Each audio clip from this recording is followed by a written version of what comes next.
And Fox 40 is your local election headquarters. Minnesota Governor Tim Walz and Ohio Senator J.D. Vance taking part in the only vice presidential debate of this campaign cycle. Thanks for joining us for this special edition of Fox 40 News. I'm Nikki Lorenzo. Since we have limited time, we want to get right to our panel now. Bring in our political analyst, Bill Wong, Democrat, Tim Rosales, the Republican. Guys, we have about 8 minutes, so I want to get right to it and get to the analysis. We talked about this when we were watching the debate together. Yeah. The tone and tenor of this completely different, right, Tim?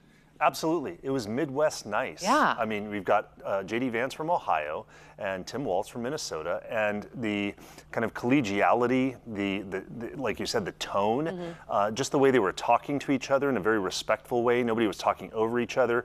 Very different than what we saw from the presidential campaign. In fact, I think, you know, if you looked at some of the threads going on, people were saying, why aren't these two our choices for president of the United States? Yeah, there was a lot of policy discussion, and I know we talked about this too when we were watching. They were looking at each other saying, you know, I agree with you on that. We don't see that in our current political climate a lot. Yeah, definitely. I mean, I think part of the strategy is to do no harm. Right. You can't have a fumble, so just, you know, talk about the issues, make it as cordial as possible, and not try to overreach. Well, and there's always this discussion. I mean, how much do vice presidential debates matter?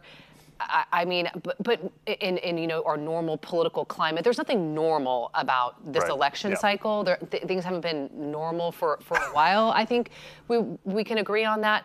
But in terms of what each candidate had to do, Tim, in your opinion, did they do their job? Yeah, well, this was definitely a throwback type of debate. But I think what J.D. Vance needed to do was he needed to show those still undecided voters in key states that he didn't have horns, that he was a thoughtful, sharp guy who, you know, really they could say, okay, I could see myself voting for that person. That's what he needed to do, and I think he accomplished that, you know, with tremendous success. I think what what Walz needed to do, Tim Walz needed to do, was he needed to show a little bit of that Midwest common sense. He also needed to demonstrate some policy chops and be someone who could represent, you know, Kamala Harris and talk about some policies. And I think to a great extent he talked more policy that Kamala Harris has not talked about than what we've seen on the campaign trail. Yeah, it was very heavy policy talk too. What was your take? I think that is a common kind of affliction of the Democratic Party. I really felt when I was watching this that Vance knew that this was a performance, and I felt like Walz felt like this was a competition, like a math competition.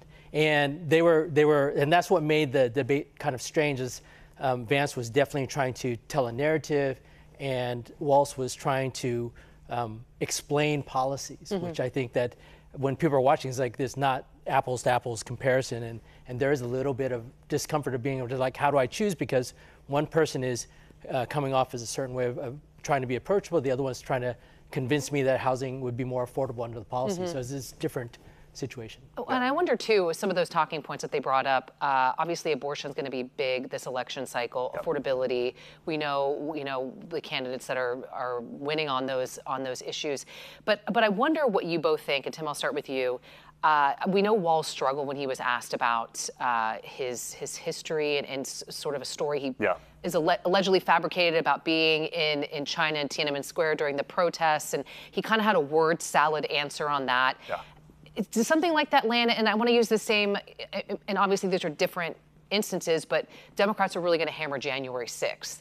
Voters at home, I understand that January 6th, that was an assault on the Capitol, and we can have a separate discussion about that. But people at home, are they going to be voting on Walz's fabricating of stories and, you know, Vance's answer on January 6th? Look, I think that voters at home say, look, these are two politicians, right? And most voters kind of have made their peace with that's what they're voting for.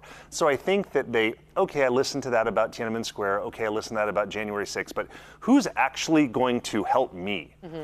Voters vote in their self-interest. I've said that, you know, tons and tons of times. And I think that really, in terms of what the debate was tonight, what voters were judging is that going to be Trump and Vance? Is that going to be Harris and Walz? And depending upon where you're at, you could come away with, two different conclusions, really. Do you think that Walz, there's been this topic of making the vice president more approachable to those Midwestern states and to those swing states, and that's why Walz was added to the ticket. Yeah. Do you think that he does that for her? I think he does. I think that he started off a little bit shaky and he came off much more comfortable, much more warm. I was thinking about how to describe what happened tonight, and I really feel like it's a football game in a lot of ways, in the sense that I feel like ultimately Walz won on first downs and field goals, and Vance had like some really big plays. But I definitely think that the last part of it on January 6th, I think he threw an interception because he walked right into that one and denied that it even occurred. And I think that in the scale of things, do people care about somebody mistaken when they were in Tiananmen versus January 6th, which is a lot more salient, I think, to a lot of voters. And I think that if there was going to be, a loss by, 3 points, that was probably where it occurred. Yeah, it's just interesting to see, the way that they went in terms of what they were going to talk about. I believe that his record in military service, that was something that I thought was going to come up more than on the story that he, allegedly fabricated about Tiananmen Square and kind of had a bit of a word salad answer on that. Guys, appreciate your time. We're out of time, unfortunately. Happy to be here. 35 days until Election Day and potentially the last debate. Bill Wong, Tim Rosales, we appreciate your time. Thank you so much.